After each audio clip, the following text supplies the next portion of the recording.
કુંતામાએ ભગવાનની સ્તુતિ કરી. હવે ભગવાને નક્કી કર્યું ચાલો આપણે દ્વારિકા નથી જવું, તો કઈ જઈશું પાછા આપણે હસ્તિનાપુરમાં પાછા જઈએ. એટલે કુંતામાં ખુશ થઈ ગયા, જો ભગવાન તો જતા રહેતા હતા, મેં પ્રાર્થના કરી, સ્તુતિ કરી, એટલે ભગવાન પાછા આવ્યા. 5 પાંડવોને સમાચાર મળ્યા કે ભગવાન પાછા આવ્યા. એટલે પાંડવો પણ ખુશ થઈ ગયા, જોયું ભગવાનનો મારો પ્રેમ કેટલો છે કે ભગવાન ગયા નહીં ને પાછા આવી ગયા. કોના લીધે ભગવાન આવ્યા? આ આપણો પ્રશ્ન છે. આજના યુવાનને કોઈ પૂછે તું આટલો સુખી કેમ છું, તો યુવાન એમ કહેશે મારી મહેનત છે, મારો પુરુષાર્થ છે, મારું ભાગ્ય છે. તારા એકલાનું નથી, એની અંદર બીજાનો સપોર્ટ છે.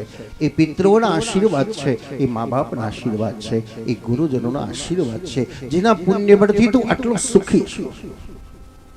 પણ માણસ એમ જ માને છે કે બધું મારા લીધે જ થાય છે, મારા લીધે જ થાય છે.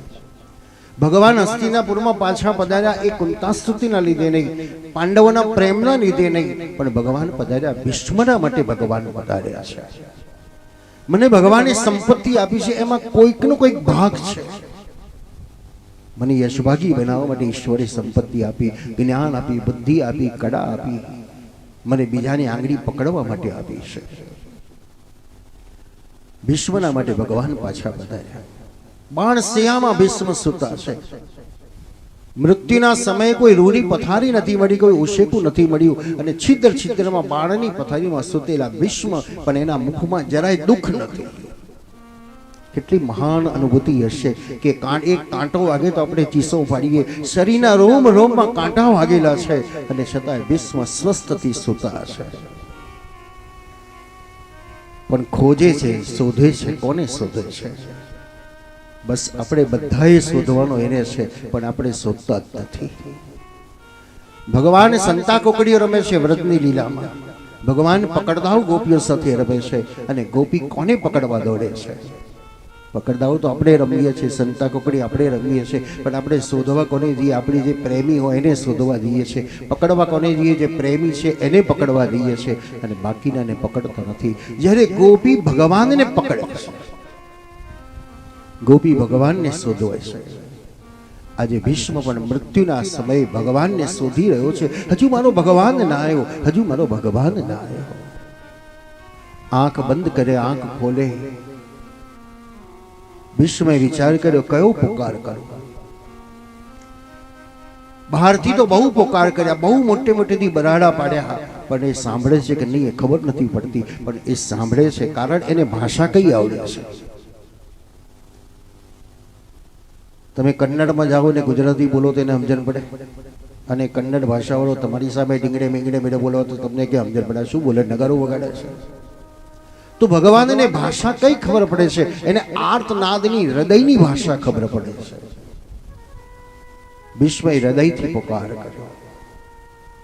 पुकार से वो मिलते हैं, फिर दूसरी बात करते कि औधव जो प्यार है वो प्यार है. વ્રજમાં જ્યારે ગોપીઓને ઉદ્ધવ સમજાવવા જાય છે, ત્યારે ગોપી એમ કે છે ઉદ્ધવ સંદેશો કોનો હોય ખબર તને?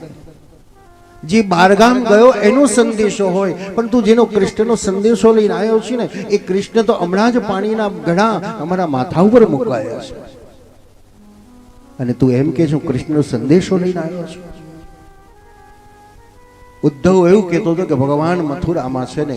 ગરીબ ગોપી એમ કે છે અમે તેના નામનો પુકાર કરીએ અને મારે સામે આવીને ઉભો રહે છે. નાહમ વસામે વૈકુંઠે ન યોગીઓ નામ દુર્લભમ મદ ભક્તા યત્ર ગાયંતી તત્ત તિષ્ઠામિ નારદઃ.